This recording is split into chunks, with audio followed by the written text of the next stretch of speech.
To the rackets here. Racket number one, Wall Street can't get enough fixer-uppers. Talking about flips. High interest loans to house flippers are a hot commodity on Wall Street, but inventory is scarce. Okay, so Wall Street Journal article, we'll link it up. I know a lot of you guys, may not have a subscription. I had to read Nicole over his can't shoulder.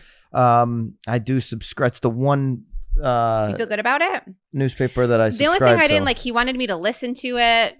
Anyways, Can't. Nicole read it, kind of. I read All it. right, so Wall Street has made a mountain of money available to house flippers. Okay, so we've talked about Wall Street buying single-family homes and just holding them and renting them. This is a different play where they're making money available loans to house flippers and selling move-in ready rehabs. Which is great. And so here's the thing.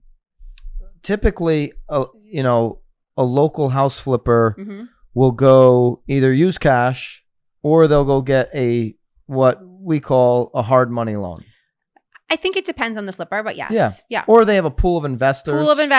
Right? Or maybe they themselves have a bunch of properties that they're doing like equity lines. Yep. I think a lot of people So use their assets and then if they have some rentals, they might do that. So there's a lot of different ways. I should say that the local house flipper will go about it. Yep.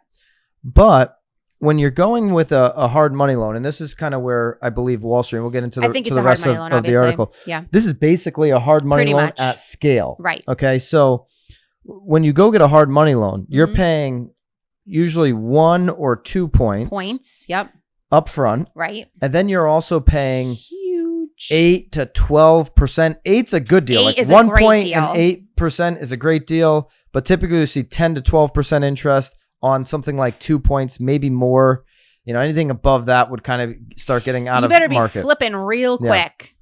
Now, a lot of these hard money loans will require the investor to put at least 25% into the deal, 25% down. Right.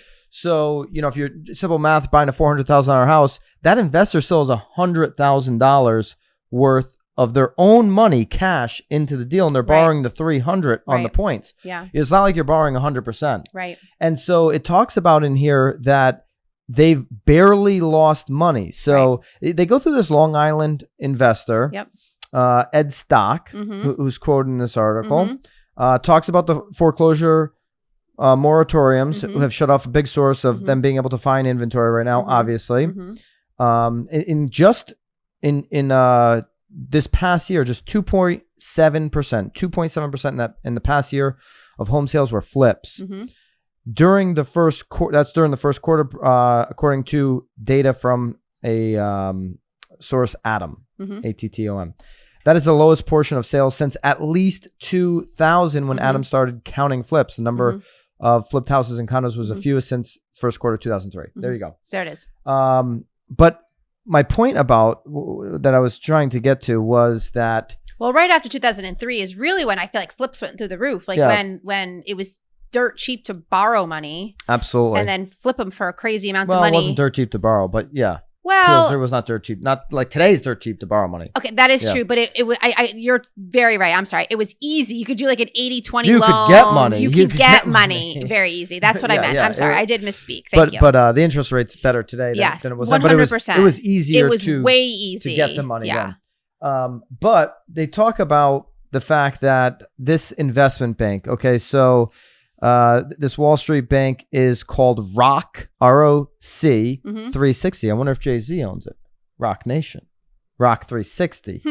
This is Mr. Stock, this investor from Long Island, ROC 360. They just last week received a $2 billion infusion from insurer Athene Holding to make more loans to house flippers as well as landlords who buy a lot of rehabbed homes. Okay, so they've got about $3 billion that they're going to invest this year, 2022. They're expecting to invest, basically offer out loans to people at $4 billion. Draws yields in the range of, what did we say, 8 to 12% at the time within, when 1 year treasuries are paying less than 0.1%. Right.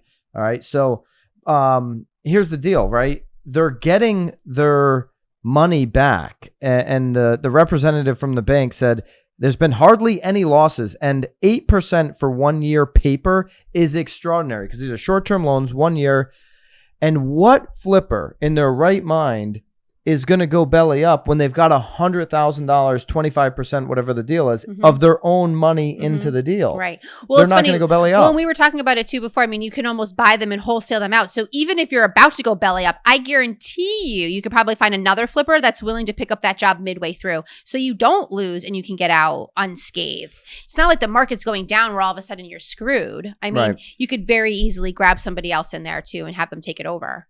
So we'll show the chart up here.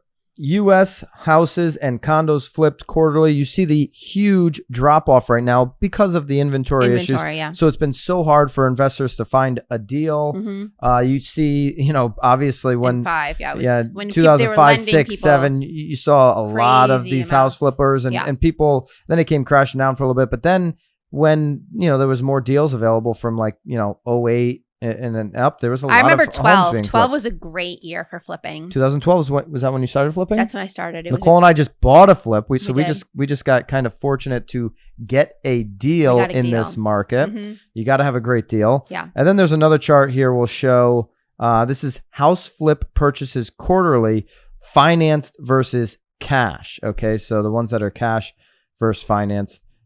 Interesting there to see the difference there. You like the graphs. Love the graphs. Yeah. I love the, flippers that can go in and do it cash. Love that because now you're not paying those points. You don't have to carry that cost. I agree. There's also now if you're trying to do a whole bunch at one time, it makes sense to use other people's money. That's the downside. You just have so much money held up in one deal where, again, I mean, obviously the hard money thing is very expensive. But again, they were talking about some apartments but if you're able to pull some equity lines or again, find a pool of investors that are willing to, give you some money and you can sort of do your own loan. I mean, that's obviously the best. I still think that a hard money loan is not a horrible option if you want to do multiple at a time. But if you're going to do hard money and you've never flipped before, you don't invest in real estate, this is your first one, I'd caution you with hard money because you really got to know your numbers, and there's going to be at times unexpected costs. Honestly, it's the soft costs that will always screw you. If you have it for 5 months, it's the taxes, it's the electric. It's also like if it's your first flip and you're doing hard money, and now that probably means you haven't worked with these crews before, whoever your tradespeople are. So there's a lot that goes into it. Of knowing your numbers exactly, knowing are your people going to show up? Are they going to finish the job on time? All of that kind of goes into it. But Rock 360, this Wall Street fund, they don't care about it. They funded 15,000 loans, which average roughly $350,000 on average the loan. This year, the firm expects to lend $3 billion. So all they care about is, do they have a way to recoup their money? They lien the house. So they own the house if they want it. They probably have the investor putting in 25%. It doesn't get into that. Right. But Rock 360, they love this deal. Sometimes they get higher than 12% returns, they said, but 8 to 12% in 1 year by holding paper is a great deal. And so, they're looking to give people more money. It'll be interesting to see what happens. This was the lowest year ever for house flips since the first quarter of 2003. What's 2020 going to look like? Are there going to be more flippers? The other thing the flipper in here said from Long Island. We're already past 2020. 2022, I meant. Yeah. The other thing that the house flipper said in here from Long Island was that not only is inventory really scarce, but you've got all these wannabe flippers, these HGTV viewers that I want to invest in real estate. And so now they're out there and they're actually overpaying for a deal. A lot of people will be like, oh, well, I made a little bit of money there. I made 6% on my money or something.